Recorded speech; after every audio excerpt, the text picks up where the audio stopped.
Blue, and today I'm going to be showing you how to use Betty Blue when you go on an adventure in her. So let's get started. So coming in, we're going to start with the electric. So here's our main switch, so we're going to just pop this one on. I'm coming to our main panel. So to start, we've got the lights. So we've got the strip lighting, we've got the lighting in the dining kitchen area, and then lights 3 is the one in the kitchen. So 3 lots of lights. Also on the panel is the USB, which is situated just here next to the sofa. So this little thing flips up if you want to come and have a little look. There's 2 little ports in there, and the green light is on, which means it's ready to use. So there's that one. There's also 2 USB ports here with little lids on, which you can also use there. And then we have the fridge. So the fridge is a electric cool box. So it does use quite a lot of power, so I suggest just having it on in intervals, unless you know you're going to be driving the van like the following day or soon after. If you're stopping somewhere for like 2 or 3 days, you want to just have it on in intervals, so have it on for like an hour and then switch it off, and just to keep it cool. You won't need it on all the time. We tend to turn it off at night as well because it's quite noisy, so you might want to do that. You can also unplug it and use it as a cool box to take on a picnic, which is quite fun. So yeah, that's that. So with the power, so when everything's off, it's going to give you a clear reading. So maximum charge is 12.5. So at the moment we're on 12, and the lowest it can go down to is 11.5. So for instance, when the fridge is on, the volt will drop right down, and that's okay when it's on because it's not giving you an accurate reading.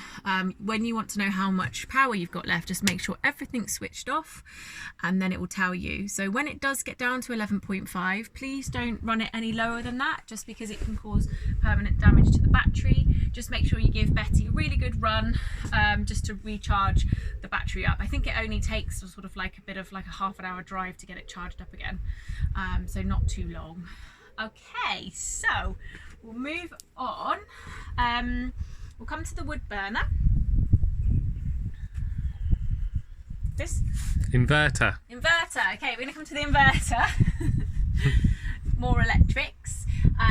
So with the inverter, we've got the 2 plug sockets. We've also got another USB there to switch it on. It's just this little red button at the front, and that will turn it on.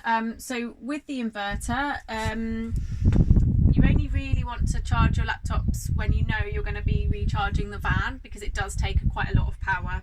So just bear that in mind when you are recharging. So we'll turn that one off, and then we're going to move up to the wood burner.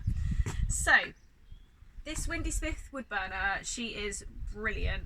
She's really efficient. Doesn't take long to heat up. The van gets super warm with the insulation, so you can get really toasty in here. So a few things with the wood burner. Just make sure when you're having a fire, I know it's nice to have the door open and see the flames, but just see if you can just keep the door closed when you've got a fire going, and then you can just turn the dial to alter the drawer at the front there. And then in here you've got your wood and your fire lighters, your gloves, and there's an axe in there as well for chopping wood. Just make sure that you don't chop wood on the floor of the van. Just make sure you do it outside. Brilliant. Okay, so we're going to move on to the gas next. So to turn the gas on, it's this dial here, and you need to turn the switch so it's in line with the pipe, and that means that it's on. So we're going to come up. You'll need a lighter, so there's one kept in the cutlery drawer. To turn on, we push down quite firmly, turn, you'll hear the gas come through. We're going to light, and then you do a really firm push down, and then let go, and then the gas will stay on, and then you can alter it accordingly. So always make sure you do that nice firm push to make sure that the gas stays on. So that's that. Okay, so we've got our lovely spice rack. So you've all the things you'll need for your cooking up there. My dad made this for us, and I'm really happy with it. He made it with reclaimed woods, and yeah, it's come out really great. So thanks, Dad. And then moving along to our water. So to use the water, it's quite simple. We've got 2 bottles, one for fresh, which is 10 litre, they're both 10 litre, and one waste, so your wastewater goes into the grey water. And to pump the water through, you're just simply using the foot pump to make it come through a little copper pipe, a little copper tap. So there you go. Now what happens is this grey water, especially when you're washing up, it can fill up quite quickly. So just always be really mindful when it needs emptying, because you don't want to have an overflow here. Okay, so just make sure that you keep an eye on the grey water and empty it when it's getting quite full, because it can easily spill. A mistake that we've made a few times, so just really be mindful of that. Something else with the water? No, I think that's it. Oh yeah, there's so you've got your washing up liquid. There's an anti-bac spray there, tea towels, and then your dishcloth and scourer and brush are up here. Lovely. So with the cupboards and the drawers, when you're driving, you're going to need the hooks on. So there's the hooks. So we put all the hooks on for when we're driving. Just make sure that you do this. So there's 3 things to bear in mind when you're driving. You need to make sure that the gas is turned off, so switch is down, all the hooks are on, and then also make sure that the skylight is shut. So the skylight's really simple to use. You just turn it to make it go up, and then turn it to come back down. So just always make sure this is closed, because when you're driving it can cause damage. We can rip off the lid, and they're quite expensive to get fixed, so it's just a really important thing to remember with the van. So 3 things before you drive: gas, hooks, and close the skylight. Okay, brilliant. So in our cupboard then, we've got, what else have we got in here?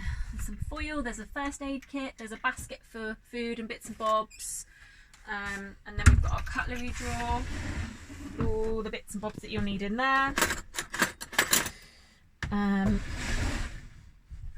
Second drawer, you've got 3 stackable pans, a frying pan, your grater, wine glasses, mugs, espresso cups for the locker, and then you've got a little night light here if you need like a battery powered one.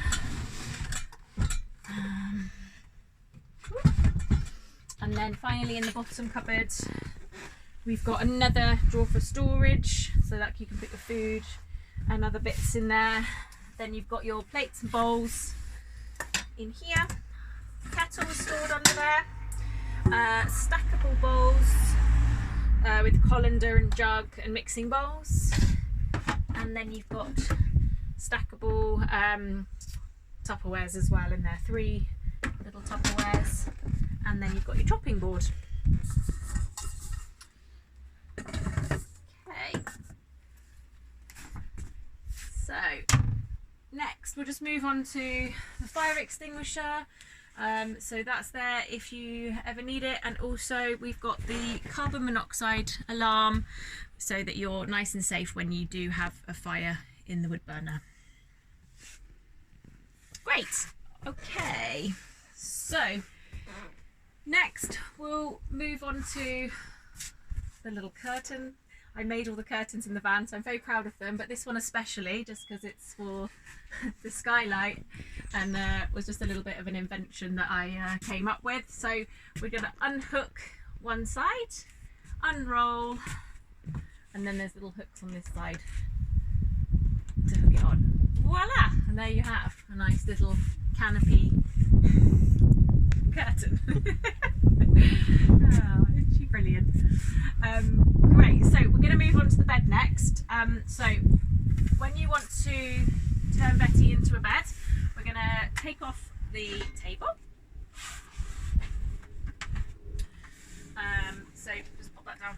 and then we're going to remove the pole.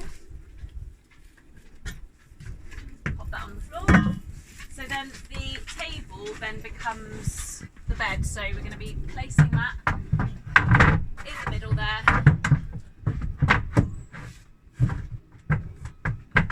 She only goes in one way, so I think she goes in the other way. It's like a little jigsaw. There we are. So it all slots in. And then just by the sofa there's another bit of wood that you bring out to the other side of the bed. So there you've got your base. So in the underneath the sofas you've got storage in here. So for the bed we're going to need the towel. Now the reason we do this is because in the night there tends to be just a bit of a build-up of condensation.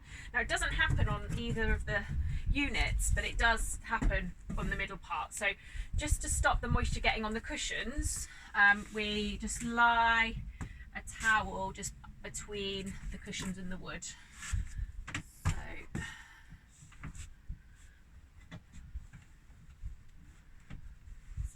nice and flat underneath. There we are. And then we can unhook the top cushion with the little yellow loops, and then this cushion then comes into the centre.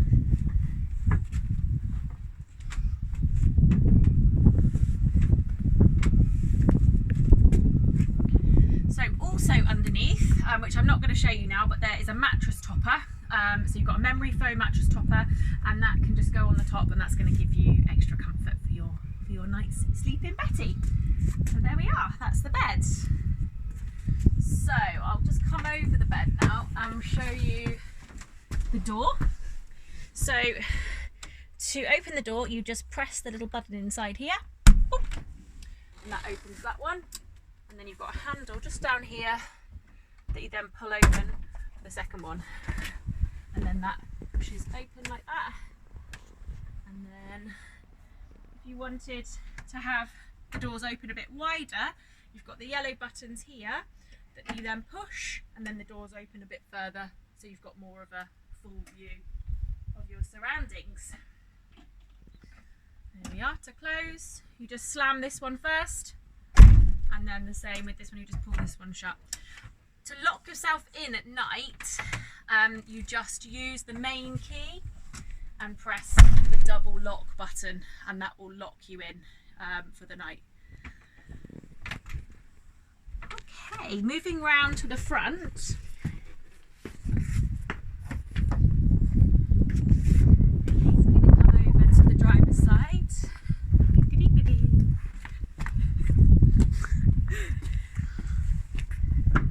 So, for any reason the central locking doesn't work, and you'll notice that you won't be able to unlock the van, then that means that the battery isolator's gone off, and that's this one here. So what you'll need to do, if the van's locked, you'll need to unlock the front door with the key, and then you'll need to come in and press this button, and then that's just going to reset it, and then it'll all work fine again. And it can happen from time to time, and you'll be like, oh, what's going on? But that's all you need to do, just press that isolation button, and then that's that. Fuel key. So for some reason our electric key doesn't work in our fuel cap, so we have an extra key for the fuel, and that's kept in this little drawer here. Extra key, and this one's just for the fuel, so just make sure you use that with fuel, and then as soon as you've used it, just make sure it goes back in here. So just for the petrol. When you say petrol, you mean diesel, don't you? I mean diesel, yeah. Betty is diesel, not petrol, so yeah. Yeah, fuel key I've put, actually. Fuel key, there we go. And then, shall we go, let's do the code? Yeah. So if that battery isolator does go off, then it's going to reset the, radio. What you'll need to do is type in the code, which I haven't actually stuck on here yet, but I'm going to do so, and put the code in.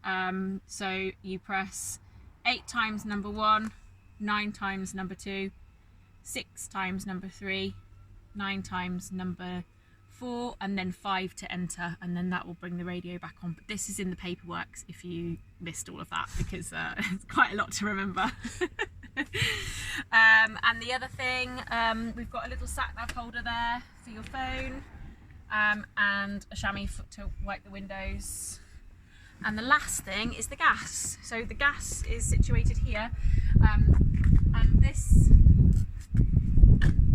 it looks like this, but hopefully you won't need to ever fill the gas up, because we'll always make sure that there's enough gas in Betty when you go on an adventure in her. So if for any reason she doesn't have enough gas in her, when you do go to an LPG gas station, just make sure that you get assistance when you're putting gas in, especially if you don't know what you're doing. It's just better to get help at the services rather than trying to do something that you don't know what you're doing by yourself. So yeah, that's my advice, just ask for help. And that is Betty Blue. So thank you for watching, and I hope you have a great adventure.